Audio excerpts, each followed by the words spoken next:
ጤና ይስጥልን ውድ የፍንፍኔ መልቲሚዲያ አድማጭ ተመልካቾች፣ የከበረ ሰላምታችን ባላችሁበት ይድረሳችሁ። ለሰዓቱ የያዝናቸው ወሬዎች እንነግራችኋለን። እስከ ፍጻሜው አብራችሁን ቆዩ። የኤርትራ ጦር ከትግራይ እንዲወጣ ዓለም አቀፉ ማህበረሰብ ጠንካራ እርምጃ እንዲወስድ ህወሓት ጠየቀ። የኤርትራ ጦር በትግራይ ህዝብ ላይ እያደረሰ ያለውን ግፍ እንዲያቆምና ከትግራይ በአስቸኳይ እንዲወጣ ዓለም አቀፉ ማህበረሰብ ጠንካራ እርምጃ እንዲወስድ ህወሓት ጠየቀ። ህወሓት ይህንን ጥሪ ያቀረበው ቅዳሜ ህዳር 19 ቀን 2022 ዓ.ም ባወጣው መግለጫው ሲሆን የኤርትራ ጦር በትግራይ ህዝብ ላይ ተቆጥሮ የማያልቅ ግፍ እየፈጸመ ነው ብለዋል። በዚህም መግለጫ ህወሓት የዓለም አቀፉ ማህበረሰብ በተለይም ደግሞ የአፍሪካ ህብረት፣ የተባበሩት መንግስታት ድርጅት፣ አሜሪካና የአውሮፓ ህብረት በኤርትራ አገዛዝ ላይ ጠንካራ እርምጃ እንዲወስድ ጥሪ አቅርቧል።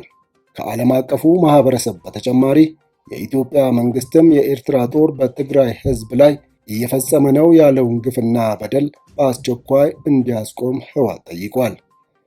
በተጨማሪም ጦሩ ከትግራይ መሬት በአስቸኳይ እንዲወጣና እየፈጸማቸው ባሉ ወንጀሎች እንዲጠየቅ የኢትዮጵያ መንግስትና ዓለም አቀፉ ማህበረሰብ ሁለንተናዊ ጥረት ሊያደርጉም እንደሚገባም ይሄው መግለጫ አትቷል። በኢትዮጵያ መንግስትና በህወሓት መካከል የተደረሰውን ግጭት በዘላቂነት የማቆም ስምምነትን ተከትሎ ኤርትራ ሰራዊቷን ከማስወጣት ይልቅ ተጨማሪ ሰራዊት ወደ ትግራይ እያስገባች ትገኛለች ብሏል። የኤርትራ ጦር የትግራይ ህዝብና መንግስት ሀብትና ንብረት በተሽከርካሪ እየጫነ እየዘረፈ መውሰድ ያልቻለውንም እያወደመውና እያቃጠለው የትግራይ ቅርሶችን በስፋት እያወደመና እየዘረፈ ይገኛል በማለት ከአሁን በፊት በትግራይና ህዝቡ ላይ ሲያካሂድ የቆየው ሁለንተናዊ ማጥቃት ከደቡብ አፍሪካው ስምምነት በኋላም አጠናክሮ ቀጥሏል ሲል ከሷል።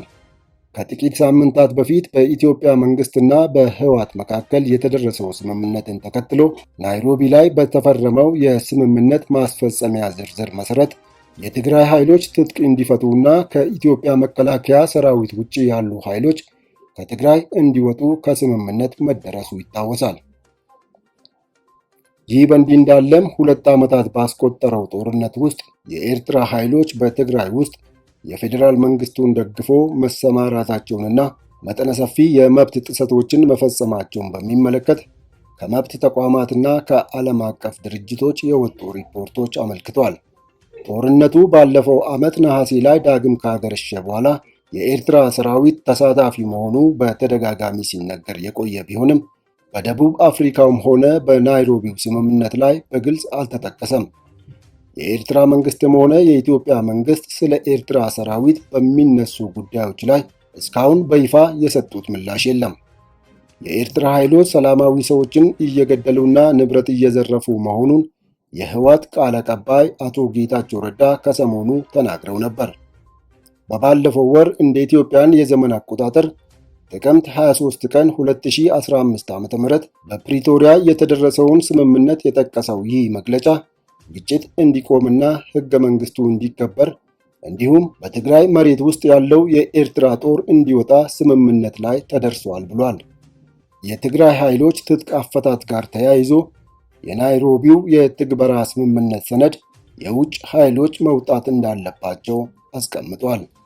የትግራይ ኃይሎች የከባድ መሳሪያ ማውረድ የሚካሄደው የውጭ ሀገርና የፌዴራሉ መከላከያ ያልሆኑ የክልል ኃይሎች ከክልሉ በተመሳሳይ ወቅት ሲወጡ ነው ብሏል።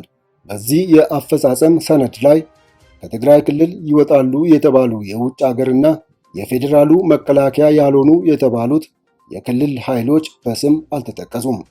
ከኢትዮጵያ መንግስት አጋር በመሆን በጦርነቱ እየተሳተፈች ያለችው ጎረቤት አገር ኤርትራ የድርድሩ አካል አልነበረችም። በደቡብ አፍሪካዋ ርዕሰ መዲና ፕሪቶሪያ የተደረሰው ግጭት የማቆም ስምምነት ኤርትራን በቀጥታ ያልጠቀሳት ሲሆን ምዕራባውያን አገራትና ተቋማት ኤርትራ ጦሯን ከትግራይ በተደጋጋሚ እንድታስወጣ ሲጠይቁ ይሰማል። ከሰሞኑም ኤርትራ ሰራዊቷን ከትግራይ የማታስወጣ ከሆነ ማዕቀብ ሊጣልባት እንደሚችል የአሜሪካ የውጭ ጉዳይ መስሪያ ቤት ከፍተኛ ኃላፊ ተናግረዋል። ባለስልጣኑ በአሁኑ ወቅት ከኤርትራ ጦር በተጨማሪ የአማራ ልዩ ኃይልና የአፋር ሚሊሻ በትግራይ ይገኛሉ ያሉ ሲሆን የኢትዮጵያ መንግስትና ህወሓት የደረሱት የሰላም ስምምነት ኃይሎቹ እንዲወጡ የሚጠይቅ ነው ሲሉም አስታውሰዋል።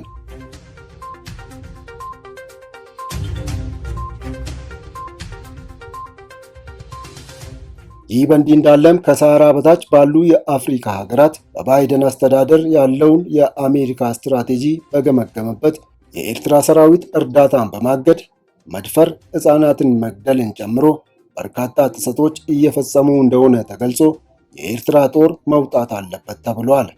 የአሜሪካው የምክር ቤት አባል የሆኑት ብራድ ሸርማን የኤርትራ ጦር በየትኛውም የኢትዮጵያ ክፍል የሚሰማራበት ሕጋዊ ምክንያት የለም ሲሉም ተደምጠዋል። በዓለም ላይ ካሉ ደም አፋሳሽ ጦርነቶች አንዱ ሲሉ ገልጸው ኤርትራ ጦሯን እንደምታስወጣ ተስፋ ቢያደርጉም የስምምነቱ አካል አይደሉም ብለዋል። ሆኖም ኤርትራ ጦሯን ካላወጣች በሀገሪቷ እንዲሁም በፕሬዝደንት ኢሳያስ አፈወርቂ ላይ የባይደን አስተዳደር ተጨማሪ ማዕቀብ እንዲጥል ጠይቀዋል። ኤርትራ ጦሯን ካላስወጣች ተጨማሪ ማዕቀቦች መጣል አለበት። በፕሬዝደንት ኢሳያስ አፈወርቂ ማዕቀብ መጣልን ጨምሮ የመንግስታቱ ድርጅት የጸጥታው ምክር ቤት ኤርትራን የሚያወግዝ ውሳኔዎችን ማሳለፍ፣ የኤርትራን ዳያስፖራ ቀረጥ በአሜሪካ ውስጥ መሰብሰብን መመርመርና አስፈላጊ ከሆነም በቅንጦት ዕቃዎች ላይ የመርከብ ማጓጓዣ ላይ ገደቦችን መጣል ያስፈልጋል ሲሉም ሸርማን ተናግረዋል። ኤርትራ በኢትዮጵያ ላይ አሉታዊ ሚና አላት ሲሉ የተናገሩት የአሜሪካ የውጭ ጉዳይ መስሪያ ቤት ረዳት ኃላፊ የሆኑት ሞሊፊ በበኩላቸው ኤርትራ ጦሯን ካላስወጣች በኤርትራ ላይ ማዕቀብ እንደሚጣል ተናግረዋል። ሁለቱ ተፋላሚ ወገኖች ካደረጉት ስምምነት ጋር ተያይዞ የውጭ ኃይሎችን ማስወጣት የስምምነቱ አካል ሆኖ መካተቱ አዎንታዊ ነው ብለዋል። በተጨማሪም ለ2 ዓመታት ያህል የኢትዮጵያ መንግስት ረሃብን እንደ ጦር መሳሪያ ተጠቅሞበታል ያሉት የምክር ቤት አባሉ የኢትዮጵያ መንግስት ይህንን ስምምነት ተግባራዊ ካላደረገ እርምጃ ሊወሰድ ይገባል ብለዋል። ኃላፊዋ በበኩላቸው ለኢትዮጵያ መንግስት ባለስልጣናት በፕሪቶሪያ የተደረሰውን ስምምነት እንዲሁም በናይሮቢ ላይ ያለውን የትግበራ ሰነድ ሙሉ በሙሉ ተግባራዊ ማድረግ ሀገራቸው ከኢትዮጵያ ጋር የነበራትን የቀደመ አጋርነትና ግንኙነት ወደ ነበረው ለመመለስ እንደሚያስችል በግልጽ ነግረናቸዋል ብለዋል። ለትግራይ ያልተገደበ እርዳታ መግባት፣ ኢንተርኔትን ጨምሮ የተቋረጡ መሰረተ ልማቶችን መመለስ፣ ከጦርነቱ ጋር በተያያዘ የታሰሩ የትግራይ ተወላጆች ካልተፈቱ የባይደን አስተዳደር የኢትዮጵያን የአጎዋ ተጠቃሚነትን እንዲሰርዝ፣ ዓለም አቀፍ ብድር እንዳይለቀቅም ጠይቀዋል። ኃላፊዋ እነዚህ የስምምነቱ አካል የሆኑ ተፈጻሚ መደረግ እንዳለባቸው ለኢትዮጵያ ባለስልጣናት መናገራቸውን ጠቅሰዋል።